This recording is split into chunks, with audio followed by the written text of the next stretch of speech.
thank you as always for your presence in our lives. Send the Holy Spirit. Give us the wisdom and guidance we need to help our young people. In Jesus' name we pray. Amen. Thanks so much for coming tonight. Mr. Murphy is going to show you a couple of things on our website or maybe your phones so that you can access the handouts.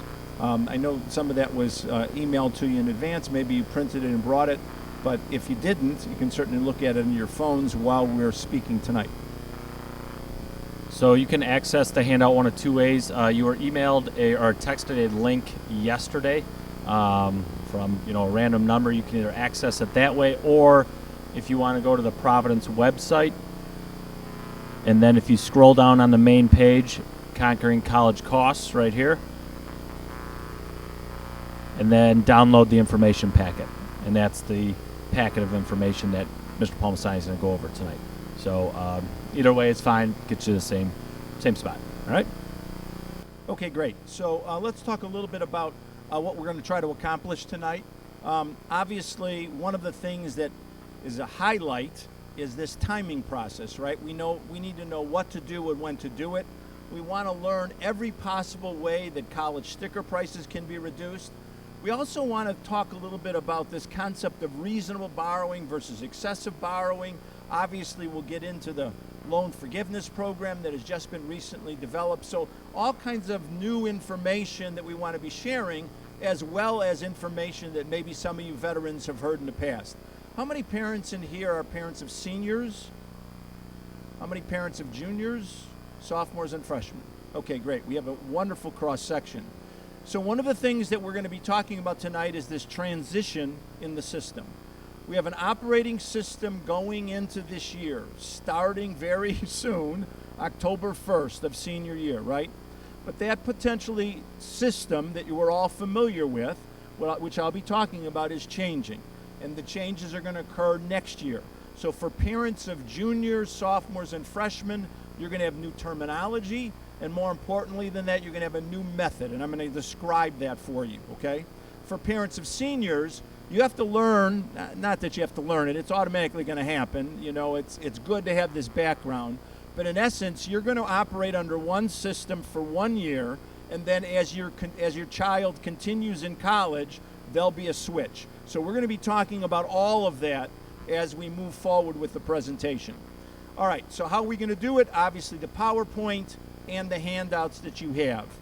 All right, one of the things that I want to start with is how, I'm going to talk often about this concept of a 3-column chart. And now I'm going to introduce a new idea to you, and that is a 4-column chart. Because as we move to the new system, I believe that we're now going to have more impetus and reason why we need to develop a 4th column. But when I speak about a 3-column chart, we're really talking about understanding different definitions of pricing. So obviously the first price is this listed charge, right? Every college on a website is going to tell you what their tuition and fees are, what their room and board charges are, and so forth. Let's simply call that a sticker price. We know that's going to be the highest price you see. Every school in the country has a software program on their website. That software program is called a net price calculator. The idea of a net price calculator is that it is a planning tool. That's all you ought to be thinking of when you get to work with net price calculators. There are opportunities for you to get an estimate of what will eventually be your cost. But it's column 3 that gets you to your out-of-pocket cost, right? This is where you actually get the reality of what this school wants you to pay and your ability then to compare it from one institution to another. Now, why I'm going to talk about a 4th column is because appeals to this are going to even be more important. And I'm going to show you why over time as we develop this presentation. So right now, think of a 3-column or a 4-column chart. All right, when we talk about this concept of sticker price reduction, we start with some very simple ideas. You file a document you're going to hear about, that obviously you probably already have heard about. The document is called FAFSA, and as long as you file that document, your son or daughter will be eligible to borrow money. Not an unlimited amount of money, but they will be able to borrow money in their name, where they have the legal responsibility and obligation to repay this over a period of time. That borrowing capacity is $5,500 in freshman year, $6,500 in sophomore year, and $7,500 in each of junior and senior years. And if they go another year, another $4,000. Now, this is a hidden gem in the loan forgiveness program. Okay, so here's the hidden gem. Everyone understands and has heard about students that currently have existing loan, and that is that if they make 125 or less, $10,000 is forgiven. If they were Pell eligible, and if you're Pell eligible, that means you have very, very, very little means, very low income, very few or no assets, then the loan forgiveness is $20,000. So that's passed. That is obviously not something we should ever think about in relationship to the future. We can't anticipate that happening, so we always have to be very conscious as a family as what's reasonable borrowing, but what's excessive borrowing. However, there is a nugget in the law that could be beneficial for all borrowers going forward. And that nugget in the law is that if they borrow and pay 5% of their income after they graduate. So imagine you have this college graduate 4 or 5 years later, and they're a wage earner. They take 5% of their income and use that to pay down their student loan. If that student loan is not completed after 10 years, the rest of the loan is forgiven. So this is something a lot of people don't know that is potentially an opportunity for borrowers going forward. Now, you have to be careful because these are the maximums on the direct loan program, and that's the only loan that will be eligible for this particular benefit, okay? So when we talk about other ways of borrowing, which we'll get into later, don't be thinking that that benefit will be out there at that point in time. All right, the second thing that happens when and by the way, I might point out, the family files the document, and regardless of income, regardless of assets, students are eligible for these amounts. Now, if indeed, if you file the document, that typically creates a window of opportunity as well for a student to work on campus. Now, there are some jobs that are called federal work study, and they're actually tied into results of the document. But when that isn't even the case, just by filing the document typically allows a student more entree to more positions on a campus. Now, this amount of money that they can make really varies on the student, obviously. But I've seen some real drastic differences. You know, some kids are making $1,000, other kids are making $6,000 or more working on a college campus. So that potential is available. You know, we're using $3,500 as an example here. All right, now we file the document, and now the results of the filing are going to impact some of these other programs. Very specifically, if you file the document and you have a low number that comes back to you. Now, right now, this year, that number is going to be called EFC. That terminology is going to change, and it's going to be called eventually SAI. EFC is expected family contribution. SAI is student aid index. Why did they make that change? Because if I were to say, and I've been doing these things since, gosh, I'm too old. 1985 was the first year I did a seminar on this topic, and I've been doing them ever since. But indeed, when we talked about expected family contribution, then people in their own minds thought, this is what they expect me to pay. Well, that number never was that. And that created a big misconception for many people. So now they're changing the terminology, which is a good thing. But whether it's EFC or whether it's SAI, the important thing is, if it's low, that means that you could create entree to the federal grant program, which is now called Pell, okay? And if it's also low, and the student attends a school in the state of Illinois, there's the potential of receiving money from the state in a grant program called MAP. Now, those are based on low EFC or SAI numbers. However, one of the things that often happens is a family thinks they are not likely to get any need-based money. And when they think about need-based money, they think about federal money or state money. And that is often the case, because you do have to have low numbers for these things to happen. However, understand that there's also another pool of need-based money that comes directly from the institution. Now think about the college costs today. Think about schools that might be 40K, 50K, 60K or more. You could have a high number, but still be lower than the cost of the institution. And so when you're lower than the school's cost, that might create another bundle or another bucket of resources, need-based money from the college itself. But then we get into the most prominent way, certainly, that our students get in terms of resources that reduce sticker price, right? Look at the board. Last year, $52 million offered to our kids in scholarships. Where's that coming from? It's coming directly from the colleges, and it's based on their academic performance. So the academic performance is typically the GPA, the look at the mixture of courses that have been taken, and potentially a test score. So let's talk a little bit about that, because we know we're living in a test-optional world for many, many institutions. Understand that there are most schools out there that are basically saying, we are not going to lower your scholarship offer based on your test score.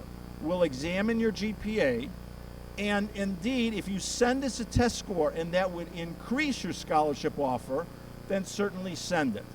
But we're not going to impair your scholarship based on you not sending it. However, there are some schools that say we will not impact admission simply by sending the GPA, the transcript, and not the test score. But if you want scholarship, you need to send us the test score. So it varies from school to school, and you're going to need to do your research as you're exploring different colleges to find out what are they really talking about as it relates to merit scholarship opportunities. All right, so that's the first bullet. That is typically the most prominent way that our students are getting their sticker price reduced. Now, what if they're an athlete? You know, we have about, there's about, I think the national average for students who continue on and play college athletics is about 5 or 6%. Well, here it's been about 15% of our student athletes that continue on and play college athletics, and many of them get some resources to help them in that process. And so this is a matter of this connection that has to be made.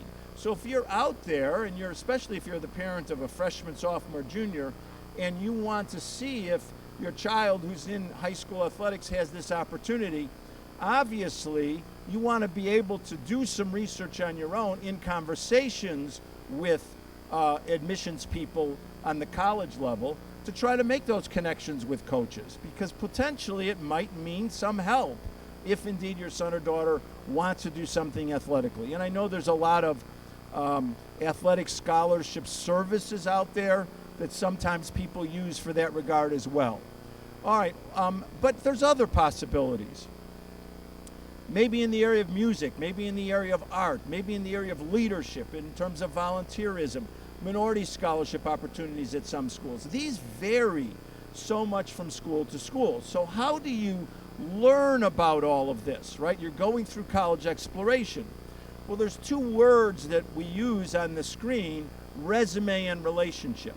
The relationship I'm talking about cannot be underestimated.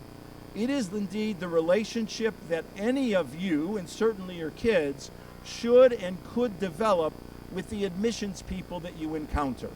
When they're visiting Providence, when you're out visiting their campuses, when you're at college fairs, try to develop that relationship.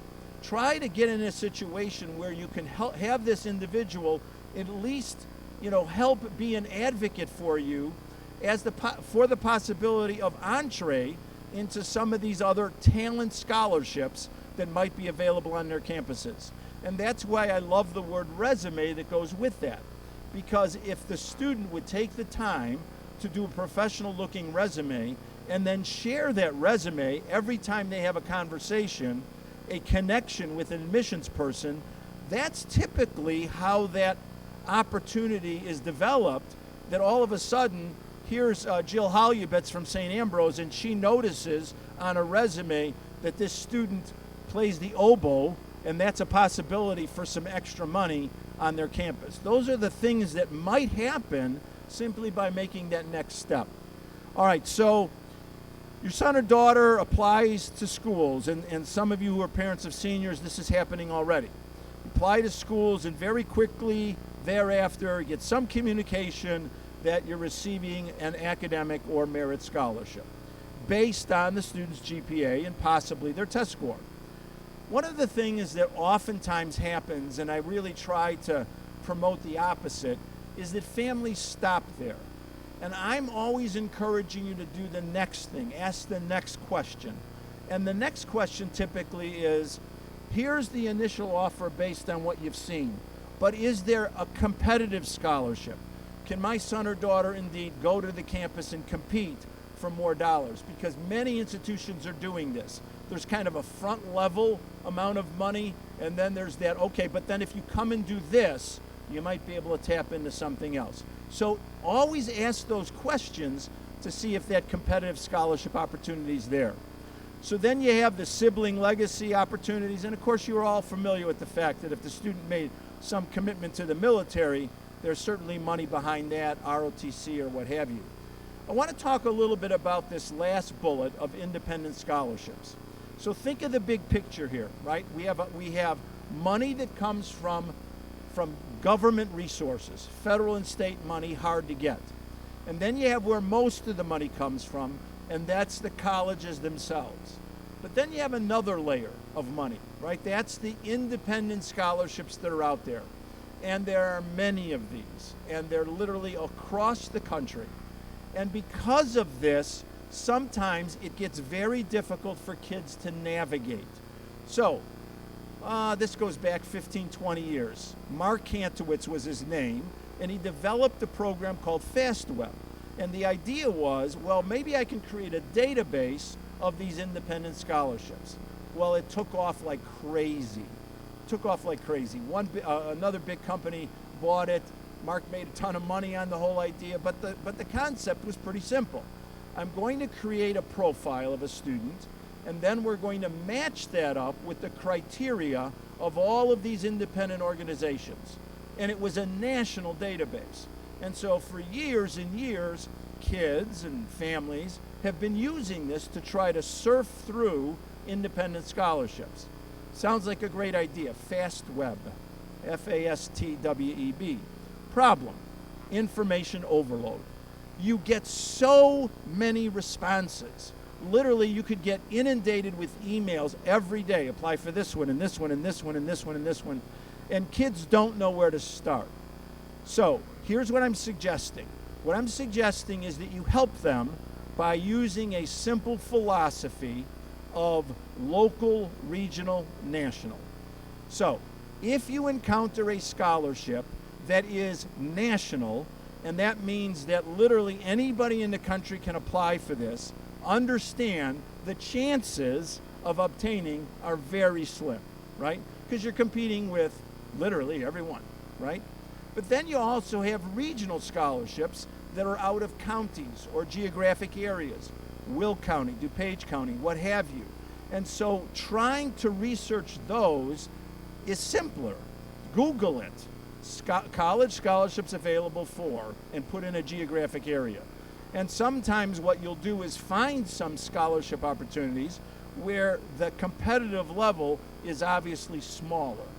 And then you have the best, and the best of the local scholarships, because every year we have our local community that provides scholarship opportunities to Providence kids, and a Providence student is going to get it. And so ultimately kids are competing with their classmates, and so it is the smallest competitive pool. All of that information on independent scholarships is on our website. It's in the guidance page, in the counseling page, and there's a link that'll get you to these independent scholarships. Now I will point out for the parents of seniors, they build. That list builds. So typically independent scholarships don't hit until about January. So keep looking. Look throughout the next couple months, but once you get past the first of the year, that's where we get a proliferation of these opportunities, all of which will be posted. All right, so those are and there's a handout on the sticker price reduction idea. Now we get into a very unique niche, and that's the niche of I'm looking at state-supported institutions, and obviously I might look at the state schools in Illinois, but I also want to look at the state schools outside of Illinois. And so now we have this concept that everyone is familiar with, and that is, as a resident of Illinois, I know if I went to Ohio, or I went to Michigan, or I went to Minnesota, I would be looking at a higher sticker price than the residents of that state.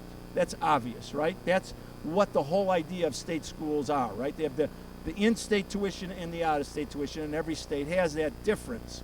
However, there are a number of institutions that are promoting this idea of pathway to residency. So the University of Missouri at Columbia was the first and most prominent school that started this. But it's not the only one. And so have a conversation as you start looking at institutions, especially state schools outside of Illinois. Do you have a pathway to residency program? Now, what that simply means is you're not a resident, but we're going to show you how you can become a resident. And it might take a year or whenever. By being a resident, you reduce sticker price significantly, right? All right. Now, there was a exchange program that Illinois was a part of until about a year ago. It was called the Midwest Tuition Exchange. And it was another way where Illinois kids could have their prices reduced if they went to surrounding states. That is gone. However, there are a number of these state schools that are creating programs that duplicate it.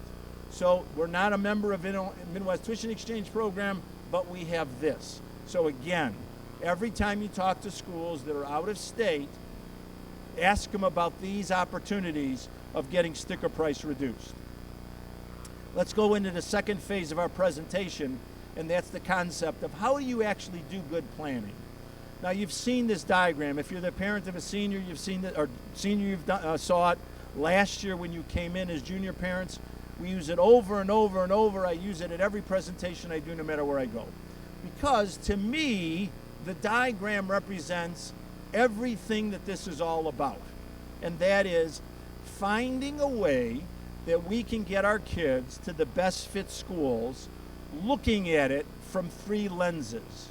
The lens of academics, right? We know what the lens of academics is, right? They have to find schools, they have the major program they're interested in. They have to find schools where they can be academically successful. The lens of feel. What is the lens of feel? Atmosphere, culture, comfort level, location, size, right? All of those variables. Now, those two, typically, our kids can get. They can understand. They can imagine. You get into the financial picture, do they really have the know-how, the expertise, the background to understand the financial implications for themselves long-term or their families? I submit to you, no. This is where, in my judgment, you need to take absolute and total control of this process. You have to help them. Help them in many ways from screwing themselves up long-term, right? Because ultimately, you don't want them in a financial position of excessive borrowing, or potentially you as a family in that position. So this concept of everything working is something that I believe you can win your kids over on if you present it in the right way. And that's what I'm going to try to show you today. How can you present these ideas in a way that everybody's on the same page and you're not in an adversarial relationship with kids? So I would say in all the years that I've been doing this, here's the biggest mistake that gets people in trouble. The student goes out and finds the perfect school they want, and somehow, in some magical way, the parents figure out that it's going to work. And hope in the back end that they get enough assistance to make it work. Now that can happen, it might happen, but it might not be the most prudent thing to do in relationship to putting all these ideas together, right? So it is a mixture of all three. All right, so when we're really talking about here is the utilization of net price calculators and trying to establish an understanding of the variety of schools that will allow you to have a variety of net prices, right? So if I can get a list of an assortment of schools and I can see a variety of net prices, not the same net price, but a variety of different net prices, now I can come up with these ideas. Well, what appears to be a financial reach? Because according to how we're calculating our affordability on a yearly basis, figuring out what we think is reasonable borrowing and what's excessive borrowing, taking a look at all of the variables that allow us to calculate that affordability, what would be a financial reach? What would be in our wheelhouse financially? And should we have some financial backups? And how does all of that work? All right, so obviously, as we try to assess affordability, and I've got a page in the handouts that speaks to this topic of the difference between reasonable and excessive borrowing is a personal family topic, right? So here's a couple of things we want to be aware of. Interest rates are rising, right? We're living in a climate now where borrowing 2 years ago was a little bit more attractive than borrowing today, because interest rates on borrowing are rising in almost all methods of borrowing. So we have to be conscious of that as we try to assess as a family what's going to be reasonable, what's not, what's going to be reasonable on the student side and what's going to be reasonable on the parent side. I'm not sure if you're aware of this data, but the data on college borrowing right now is about 60K. So it's about 30K on the student side as an average and about 30K on the parent side as an average. Now that might be excessive to you. That's some of the things that you're obviously going to have to assess and determine. So in the handout we talk about, doing this systematically. In other words, looking at cash flow, looking at tax credits, looking at savings, and then looking at reasonable borrowing. The third bullet says, look at colleges in different pricing categories. That's a key point. In different pricing categories. And the whole idea of the categories is there are some institutions, again, taking a look at the wall, right? 81 different schools across the country. All these kids are in different sweatshirts. Some institutions who are really big in the area of sticker price reduction, in the area of providing scholarship and grant assistance. And there are some institutions that are not. And so don't you want to know that going into this, okay? And how do you find that out relative to the pricing categories? And then obviously using net price calculators as your planning tool. So what are these categories?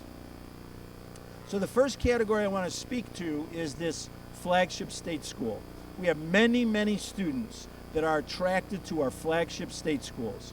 The premier state school in every state, right? University of Illinois in Urbana, IU or Purdue in Indiana, Michigan or Michigan State in Michigan, Iowa, University of Iowa in Iowa, right? So we're very familiar with these institutions. They're very, very highly, our students are very much attracted to many of these places. They're not the greatest in this area of sticker price reduction. And the worst, well, maybe not the worst, close to the worst, is our flagship state school, U of I, right? Michigan's not very good. Wisconsin-Madison's not very good. Some of the others are better. However, why do we have so many of our students historically that have gone to the University of Alabama? Why? No big mystery. Money. When we look south, it appears as if those flagship state schools are more inclined to provide resources. If I were to look west, I might look at Kansas or Nebraska as flagship state schools. They're inclined to offer resources. When I stick around the Midwest, I might look at the University of Missouri, and then Kentucky and Alabama south, any place south really, most places south. I start moving through the Midwest. Some of those Midwestern flagships are good, and then, as I said, some of them aren't so good. Now, of course, U of I, there's the discount because you're an in-state resident, so you match that up. But ultimately, in the area of sticker price reduction, they're not real good in that area. All right, now let's move to the second category. This is the category of all of the other state schools that aren't the flagship. So in Illinois, we're talking about Illinois State, Western, Eastern, Northern, Southern, and so forth. So here's the deal on those schools. They have been very sensitive to the fact that out-of-state flagships, non-flagship schools are taking Illinois kids. So they're very sensitive to the strength of Grand Valley State and Western Michigan in Michigan or Central Michigan. They're very sensitive to the Wisconsin schools other than Madison. They're very sensitive to Truman State or Iowa State because many of those surrounding states are creating programs like Pathway to Residency and scholarship discounts. And so now our state schools are following suit. They don't like losing Illinois kids to a school similar to us, right? So Eastern Illinois will actually tell you we won't get outbid. So if you were going to look at one of those state schools that's similar to us, we're going to make sure that they're not going to be lower than us, okay? So that's happening now at the non-flagship state schools outside of Illinois. And I've already talked about the fact that the non-flagship, in Illinois, the non-flagship state schools outside of Illinois are also kind of coming in with some very attractive opportunities. All right, now I'm going to skip highly selective and then come back to it because it clearly is its own category that needs attention. Let's talk about a very prominent category for our students, right? Loyola, DePaul, University of Dayton, Creighton, St. Louis University, Marquette, University of Tampa. Who are these places? They're the mid-sized privates. They're not small colleges, not traditional privates, mid-sized privates. A very, very attractive group of students to our kids, and they always, always, always come in with money. Always come in with money. Now, they're high sticker price, but they do come in with discounts, and you've got to establish good, strong relationships because these are the kind of admissions people that will work with you. Mid-sized privates. Love our Providence kids. Try to make it work. And then you have the traditional privates, right? The traditional privates are the schools that we think of as the small colleges. The St. Xavier's of the world, and the St. Ambrose of the world, and the St. Norbert's of the world, and many schools like that. They're the best at working with our students in the area of making packages work because they will try to stack programs on top of each other. So earlier when I said get in a relationship and find out, how this admissions person can help you match up with multiple programs, they do that better than anybody else, those types of institutions, right? So you have a lot of our kids, a lot of the student athletes and students who are talented in a number of different ways that might be able to continue doing what they do in high school on the college level and get some financial support to do it as well. A lot of that happens at these types of institutions, these traditional privates. Let me go back now to the highly selectives. Why are they in a world of their own? Well, because, first off, their sticker prices are beyond everybody else, as you know, and unlike most of all the other categories, they don't like being in that business of reducing their sticker price. That is not something they want to do, especially when it comes to good students. Because in their mind, everybody that applies to those institutions are a top student, right? So the normal percentage of students that get accepted at most places across the country is somewhere about 60-65%. Providence kids get accepted at these same schools at 90% or higher. All right, so we know our percentages are really high in terms of getting into a lot of these places. When you get into the highly selective, all bets are off. It's hard to get in. Now you're talking about 3% of students that get into places, maybe up to 10%. And it's really hard to get money for merit. But they are more generous on the need-based side. But it's not the same calculation of need. So it's their formula. They're not using the standard FAFSA formula. They're using their formula. So what you do, if you're a parent of a student that, geez, you've got the academic ability to consider Notre Dame or the Ivies, Northwestern, University of Chicago, obviously go to any of those net price calculators to get a feel for what it would be like. But there are two that I absolutely love, Harvard's and Vanderbilt's. So if you were to look at those net price calculators, they're real simple. The Harvard net price calculator is real simple. You can get through that in about 5-10 minutes. it'll give you a real good picture of whether or not it's even reasonable that you could afford one of those types of institutions. And then you might be able to know whether or not it's worth pursuing. Now, there's always two other backups, right? There's always this backup of knowing, this is a big, expensive proposition. And a big part of this expensive proposition has nothing to do with the classroom experience, and it has nothing to do with the degree at the end of the experience, right? It's the living experience. It is a legitimate learning experience to live on a college campus. And it also is expensive, right? It's probably somewhere between 10 and 15K a year at almost every institution. Again, having nothing to do with the classroom, having nothing to do with degree. But that living experience might be something that is extraordinarily important to you as a family, to your child. I get it. However, as a backup financially, if you're trying to make this work and you can save the $10,000 or $15,000, there are local institutions where kids live at home. They're Providence kids that live at home, they commute, and they have fine educations. I have 4 children, all working adults. Well, 2 still in graduate programs, but they're working as well. So imagine I got 4 adult children. 2 lived on a college campus, 2 lived at home. And the 2 that lived at home are still fine. Nothing happened to them. And I get it. It's not for everyone. I'm not suggesting it is. But my point is, sometimes that might be just a viable backup. And of course, the community college is also a very viable backup. And here's where especially comes into play. Let's assume that you're of the belief that you want your son or daughter to graduate from a particular type of institution. One that you think when they get a degree from X school, they're going to have a leg up in the workforce. And that's where you want them to get the degree. Maybe you're a graduate of that school yourself. And then you price it out. So you go to your internet price calculator, you do your planning, you're trying to estimate what it's going to be like over a 4-year period of time. And you say to yourself, the only way this works for our family is we have to borrow way more than indeed we think would be reasonable and prudent.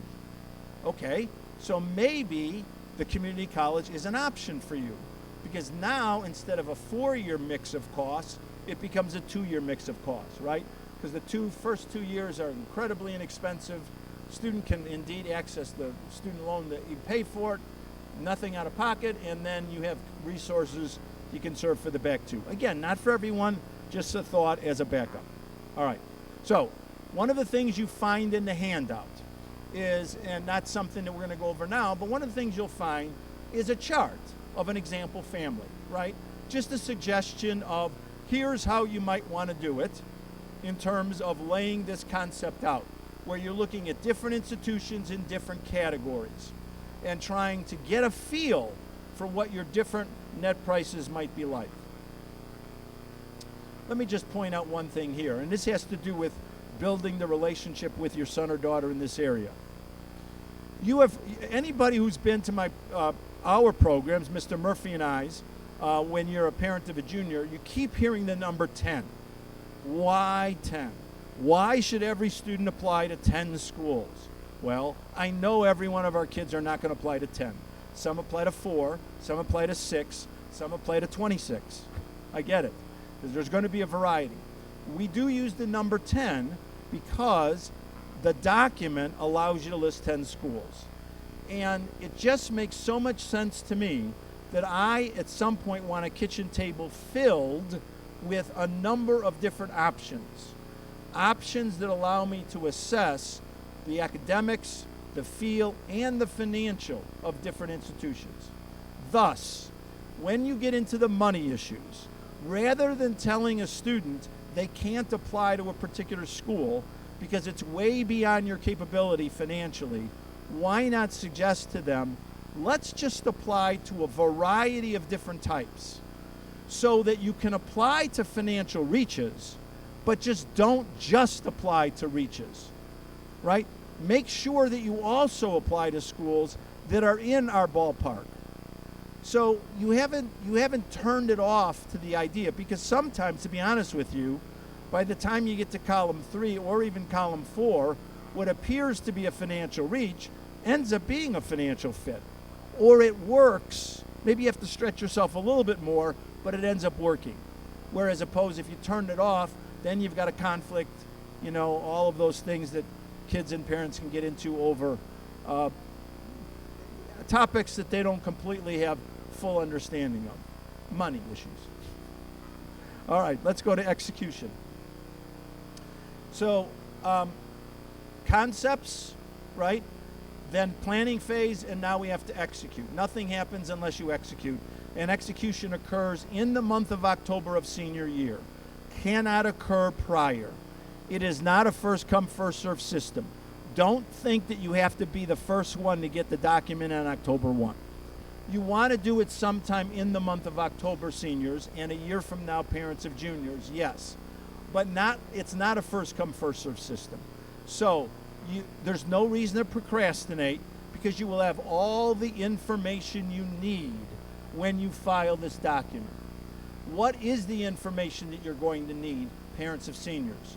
A tax return that's already completed, your 2021 tax return, and the savings and investments that you have, only in the categories they want you to include on the document when you file it, okay? So here's what's going to happen with income. What's going to happen with income is you're going to put in your adjusted gross income, the bottom line of the front page of your tax return. You're going to also list the amount you pay in federal taxes, which will obviously be subtracted. They will internally calculate your state taxes, because you're going to list your state. And they will internally calculate your FICA contributions, right? Social Security contributions. They will then create an income allowance. Ding, ding, ding, ding, ding. Big change for next year. That income allowance, which is calculated now, is going to be expanded significantly. So what basically is going to happen is I'm going to fill out a document as a parent of a senior. And if I was just looking at income, let's not talk about assets yet, just looking at income, I'm going to have a number that's going to come back to me. It's going to be an EFC number. I'm going to do it again the following year, disregarding assets. Let's say I have none. I'm just going to look at income. Same family, same structure, same income. The numbers should be lower, because the income allowance is going to be higher. That's going into the following year. That sounds like a really good thing for all of us, right? Lower numbers, more possibilities. Okay, so let's be aware of that as we look forward. But that's what's going to happen. They're going to calculate income after an income allowance. They're not going to ask you on the document this year, which is over 100 questions, or the document the year after, which is only 30-some questions. Not going to ask you anything about expenses. That's all going to be internally calculated. They're going to come up with a remainder, and from that remainder, they're going to use a percentage as the contribution, as a part of how they calculate this number. Then they're going to go over to the asset side. And when I talk about assets, what I'm talking about are your savings and investments, which should never be reported from the equity of your home. You don't list the equity of your home. If you are a business owner and you have less than 100 employees, you do not record the asset of your business. And you do not record any asset that you have in a retirement plan. So that retirement plan could be a program at work. It could be your 401k asset value. It could be an individual IRA, a Roth IRA, annuity, anything that is indeed in the auspices of a retirement plan doesn't even get recorded. Then under the current allotment, under the current system, they then have an asset protection allowance. So of what you do report, they're not adding it all in as a part of your number. They're protecting, think of it as emergency cash, right? They're protecting an amount. Then beyond that, they're only going to take 4 to 5%. Now, big change. So as you heard, the benefits for going forward with income, they're now going to lower the benefit on the asset side. So assets are going to have a higher expectation. Income is going to have a lower expectation. All right? So the asset protection allowance is going to be lowered or eliminated. So going forward, that is going to change the mix of the method that is used to calculate. All right? Student income is going to be pretty similar to what it is now. About $6,600 is frozen. You know, they list their income, but nothing is going to be added to that number.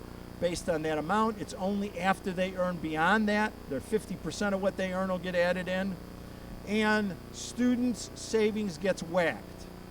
Students' savings gets whacked. No protection, about 25% of anything recorded gets added to the number, okay? Blanket notion. You can do anything you want with your savings and investments prior to the time you file a document. The income that you record is based on a tax return. The savings and investments you record is based on the asset value of those savings and investments the day that you file. Use your net price calculators as planning techniques. Play around with your asset position, especially from year to year as the inner workings change, right? Understand what flexibility you have. Should more money be in a retirement plan? Should more money be in the equity of my home? Will that impact things? You can use the net price calculators to understand whether or not you should be conscious of any of that as you're trying to manage your cost over this period of time, right? All right, so what do you do with 529 plans? So 529 plans have been going on for a long time, and many people have used those as methods to fund college. No matter how it is titled, the asset of the 529 plan should be listed in the parent account, not the student account. That's better in the calculation. But what if the grandparent owns the 529 plan? Then it never should get listed at all. Because when you file the document, the people that are being asked for information are parent and student, not somebody else who's going to be involved in helping pay for college. That resource base should never be included as you file. You're going to file in the month of October. When you file in the month of October, the calculation is now going to be done. It's going to come back to you, and then it's going to go to all 10 schools or whatever number of schools you list in the document. No one has ever been able to explain to me why every family wouldn't find 10 schools. It just is in your best interest to find 10 options and to list 10 schools on that document. Now, if the student doesn't eventually apply to all 10, well, you're not going to get the result, because to get the result, they need to apply, get accepted, and they've got to get this number. They've got to get the result of the FAFSA completion. But they're in the mix of thinking about school options, so try to work with them to find 10 possibilities. And then over time, maybe we can get them to apply to more and more schools, right? All right. There is something out there called verification. Now, I'm going to be talking on my after the slides, I'm going to be talking about all the changes. They're going to come about in a year. And now this one is going to be really interesting as it relates to how they're going to handle divorced households. But I'll do that in a little bit. What is verification today? Verification is a random process. So you didn't do anything wrong if all of a sudden somebody comes back to you and says, we cannot package you, we cannot provide a financial aid award letter until we verify. Oh my gosh, somebody gets that and they think the IRS is on their tail. That's not the case. That is not the case. It is a random process. So the Department of Education simply says to the colleges, please verify these random people to make sure they file the FAFSA correctly. That's all that is. Whatever they want, give them. They want your copy of your tax returns. That's usually what they want, just to verify that you put the numbers in correctly. That's no big deal, okay? All right, now, next bullet is critical, and this bullet is now column 4. Appeals are just going to jump up like crazy. Appeals are going to jump up like crazy. The reason appeals are going to jump up like crazy is this: new regulation. You're not going to want to hear it. So right now, if I have multiple people in college, I am getting a benefit for every student in college. Because if I have twins, I file 2 FAFSAs and my number gets split. If I have a freshman and then a sophomore, I have multiples, I have filed 2 FAFSAs and my number gets split. They're taking away that question. The question, how many people in college at the same time, is going to be gone. So then, how do I tell Joe College out there, look it, I've got I'm paying, $24,000 for child one. That's not even being taken into account. That's fine. Joe College wants to know that. But they're not going to find out about it on the FAFSA. So you're going to have to include that in the appeal process. I'll tell you what else you're going to include in the appeal process. How many of you here have not only an oldest child at Providence, but you have some other younger child either at Providence or a private grade school? Anybody else? We went 38 consecutive years of Catholic school costs in our family. Yes. So anyway, when we were filing for financial aid for colleges, that is a topic that has to be included in the appeal process. Okay? So here's my senior in high school, and this is that student's FAFSA. But we've got this junior here at Providence, and we've got this 8th grade at St. Mary's, and here's what our composite cost is. And by the way, throughout our lifetime, here's what we've paid in tuition costs. You want to share that information with colleges, and the way you do that, because the appeals don't go through the system, they go right to every college you're working with. Many colleges have appeal forms on their website. Some colleges will ask you to write a letter of appeal or what have you. So you'll work with college to college as to what they want. The more you tell them about your situation, the better you are in relationship to your appeal. You're giving them past income, correct? So 2021 income levels, 2022, 2023 income levels change. How are they going to know that? That's a part of the appeal process. You have medical expenses. There's no questions on the document about your insurance costs and or your out-of-pocket medical expenses. That's a part of the appeal process. So all of these components are now going to become more and more prominent, especially when they take away this multiple people in the family and college issue. So ultimately, appeals are going to be important. That's why that's step 4. That's column 4. Sticker price, net price, out-of-pocket cost. Get the awards. When am I going to get my award? Well, you could get awards in January. If you file the document in October, you might get your official award, where not only do you have this kitchen table filled with acceptance letters, but you have this kitchen table filled with award letters. But now you're working it. You're working these schools to see through the appeal if there's going to be a column 4, if there's going to be a lower actual out-of-pocket cost to you, right?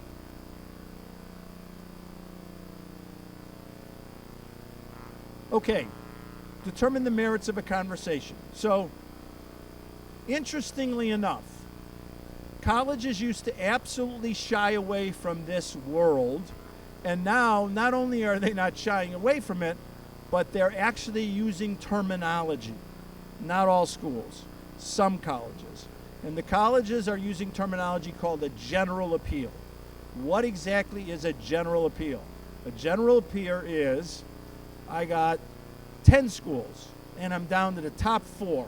And my number one choice is Bradley, but we've got Xavier University, and we got St. Louis University, and we got Marquette over here. But my number one choice is Bradley. But darn it, Bradley's beyond what we believe we can afford. But Xavier is right there in the mix.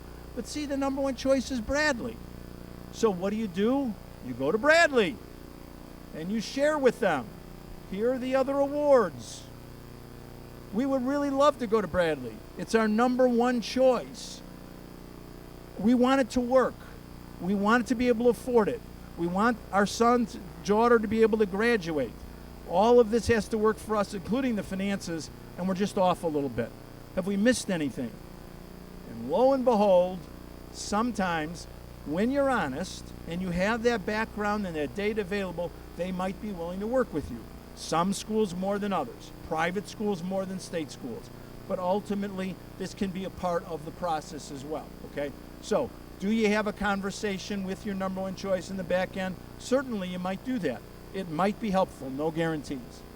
All right, you're going to eventually make your final college choice, which you do not have to make until May 1st of senior year, right? Exploration phase, application phase, and then the decision phase. Decision phase, March, April, leading to the May 1 deadline. only when you have all of that information available so that you know where you stand, including the finances. Please encourage your sons and daughters to hunt for campus employment as early as possible. They're going to be taking an online loan class because they signed the promissory note on the direct loan. That is not an obligation you'll have. That's an obligation they will have. And I've already gone through some of that. Normally, there's a payment plan that you can also establish with an institution. Talk a little bit about this concept of college borrowing. And there's a handout where we go over all the options. One of the programs that is going to be presented to you by the colleges only when it gets to the managing your costs, so not a part of the award. If you see a plus loan as a part of a financial aid award, white it out, black it out. Do not include it as a way that you get to your out-of-pocket cost, because they are giving you false information. This is not a financial aid award. The direct loan is, the parent loan is not. However, you've got cost. Now, one of the ways that you might manage your own cost is you have to borrow. Now, are you going to use that loan? Perhaps, but you might use the equity of your home. You might use borrowing against your retirement plan. Who knows? You'll make that decision. Research all of those options before you jump on the one they offer, which is the parent loan to undergraduate students. It's a 10-year note, kind of like a mortgage. You pay it back, principal and interest. And usually it begins like right away, so there's not a deferment period of time. Unlike the direct loan, which students don't have to start repaying until after. Okay? All right. Let's talk more about the changes. I've hinted on some of those.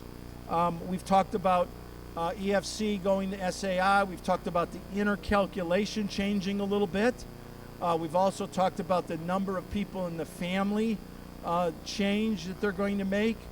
The other big change they're going to try to make, and to be honest with you, I don't understand how they're going to do it, so we won't know probably for a year or so, is how they want divorce households handled. So right now in a divorce household, the regulation is the family where the child lives most of the time should do the filing. So let's kind of do it through an example. If I was divorced and my daughter lived with me more than 6 months during the last 12-month cycle, and I did not remarry, the income and the assets that I would record would be mine and my daughter's, not my daughter's mother. If I did remarry, it would be mine, my daughter's, and my new spouse, again, not my daughter's mother. So that begs the question, well, what if the child lives equally with both parents, both biological parents? Well, we have always said then the lower income files. That's obvious, right? Well, now what they're saying is, in the new system, they want the higher income earner to file. I have no idea how they're going to monitor that. It might be through verification, but I just want to kind of alert you, if anybody's in that situation, that that's what's coming, okay? That is what's coming. All right, so I think those are the big changes. We talked about the Biden loan forgiveness program and the caveat that you might not be aware of, and hopefully all of these other details that kind of outline the big picture for you. I am open to any questions. Yes, sir.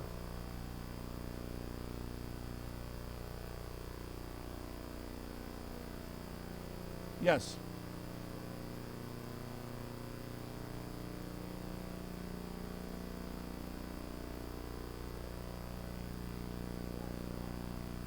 Yes. Yeah, very good question. The gentleman asked, I'm looking at a number of four-year schools, and I'm also looking at the community college. I might get some scholarship offers from the four-year schools going in as a freshman. If I choose the community college, am I likely going to get the same amount of money, right, down the road, let's say in a year or 2 years?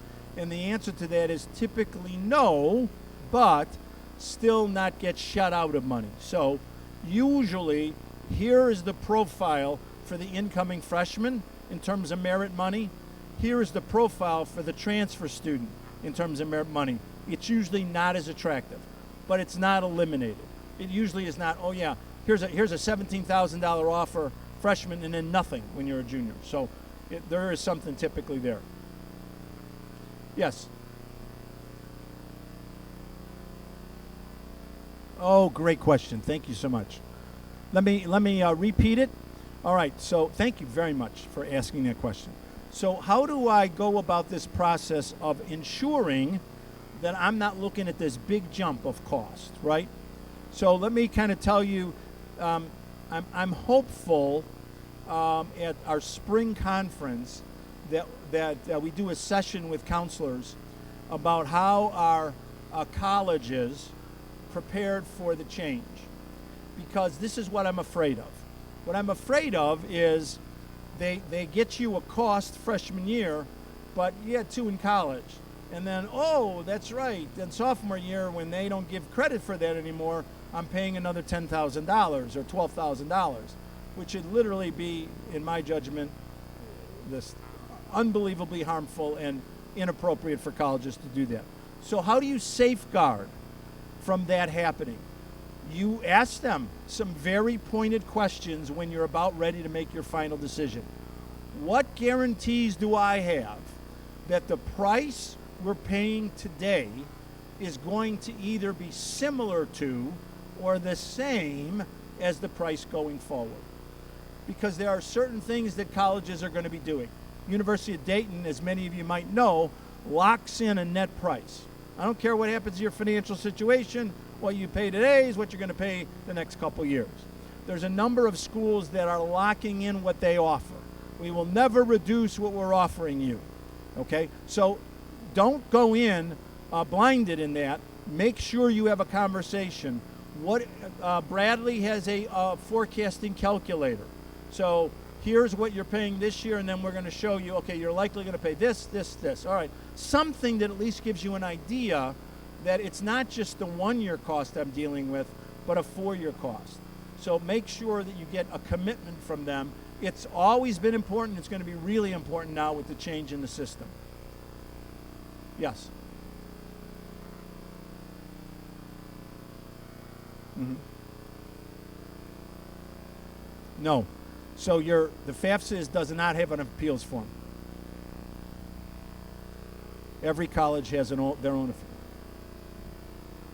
Once you get your award letter, typically that's when they want it. Go through the process, get the award, then appeal. Yes.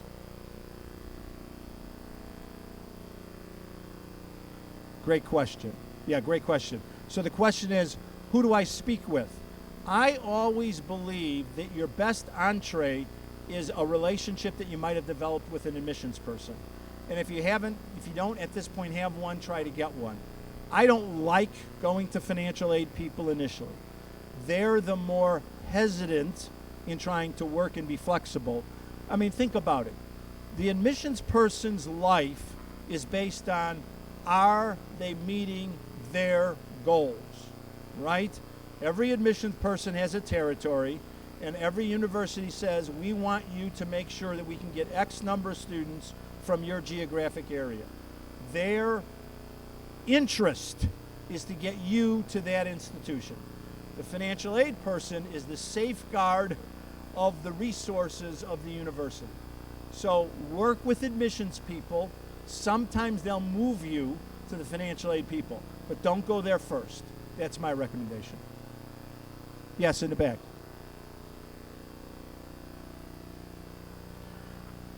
Personally, would I recommend visiting every school that I applied for? And my answer would be, if it can be done, fine, but I certainly don't see that as a requirement at all.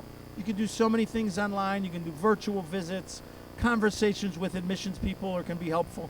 Understand applying is simply just applying, right? There's no commitment. Obviously, there's a cost connected with the actual applications. I understand that. But you're making no commitments, and you want to have as many options as possible. So certainly you don't have to visit before. And by the way, Mr. Murphy and I are working with seniors, and this time of the year we grit our teeth. It's like, okay, let's get going. Let's get moving, right? We know we're sitting on November 1 deadlines, and, we're pushing kids. Come on in. Let me help you with your Common App. Make sure you got this question in. This is what we've been doing over the last 3 weeks or so. And, we're working with our seniors over and over and over and over, but some of it is kick in the butt, right? Get them going. Get those applications moving. Yes.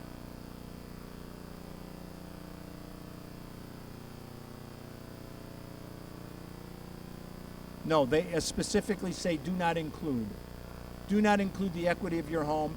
So let me do a couple of things with you on that. Don't include the equity of your home. Well, what if I have another home? Well, you got to take the equity of that home and put that in as a resource. Well, what if I have a business and my business owns real estate? Doesn't get included, okay? Because the business, if less than 100 employees, doesn't get included, all right?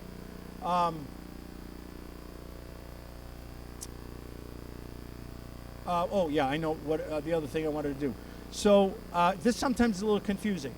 Don't include the value of a retirement plan. All right, so I work at a company, I have a 401k plan. I make a contribution every year, a voluntary contribution to my 401k. That gets included as untaxed income, okay? So adjusted gross income and my voluntary contribution in that year is untaxed income that gets included on the income side. I have a value of my 401k plan. That does not get included on the asset side. Any other? Yes. Yes. Parent of a senior? You're a junior, okay. So you're operating under system 2, yes.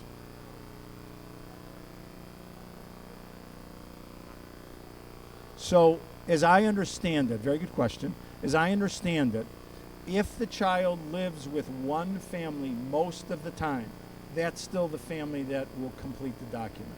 Now, I'm going to say as I understand it, because this is the most ebb and flow uncertainty of the change. And until it's in effect, until we see how they're going to actually verify it, I'm not really certain. So I'm thinking that that's how it's going to be monitored. Yes?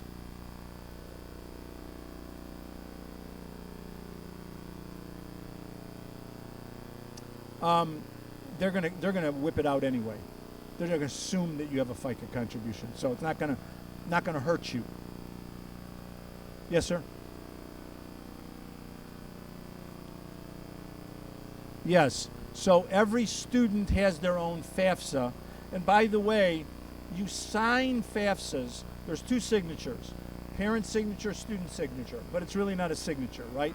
Because everything's done electronically. So it's an FSA ID number. Parent gets one, student gets one. Not both parents, just one parent and the student. But every student has their own FAFSA, and the parent is cooperating with the student in the filing of that document. But in reality, we all know parents file it, right? I mean, it's the kid's FAFSA, but you're filing it. Anything else on the question side? Yes.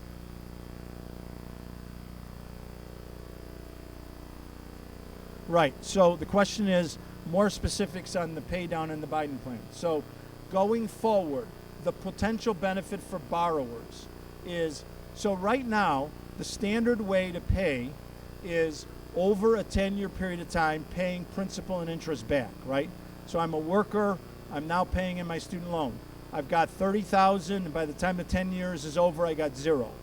But for many students who weren't earning a lot of money, that meant a big commitment of their income every year was paying down student loan so they could get to 0 at the end of 10. So with the new program, you pay 5% of your income every year for 10 years. If that doesn't reduce it to 0, the rest is forgiven. Now, the theory is it will still do it because 5% might be a growing income for 10 years, right? So the student might not earn a lot when they first get out, but then continue to earn more over time. So they may still pay it down, but for those that don't, because they never get into a higher earning position, it potentially can be an elimination. Yes. Yes. Yes.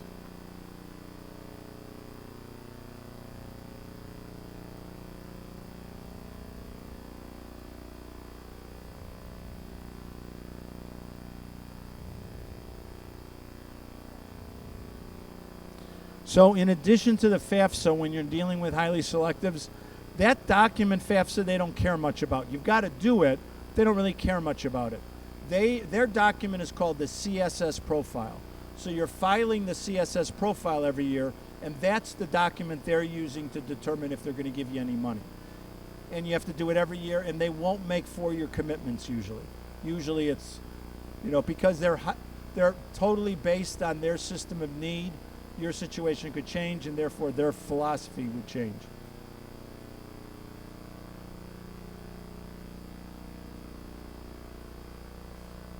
So the best way to handle gifts from family members is to not secure a gift until the student's in college and have that family member pay the cost directly. Well, but you asked anyway. You gave the impression. You gave the impression that you were. Yes.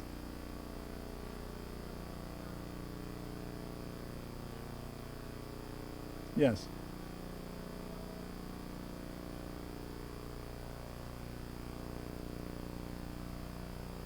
It really depends on the community college. You can get that data from the community college themselves as to what, because they'll have that, students that go and then continue and persist.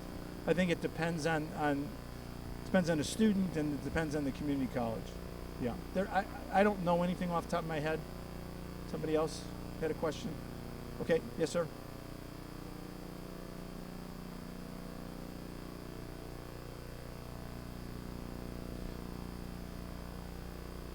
Yeah, the question is, do I suggest that you appeal every award? And the answer is yes. I would create a format for appeal. Here are the variables.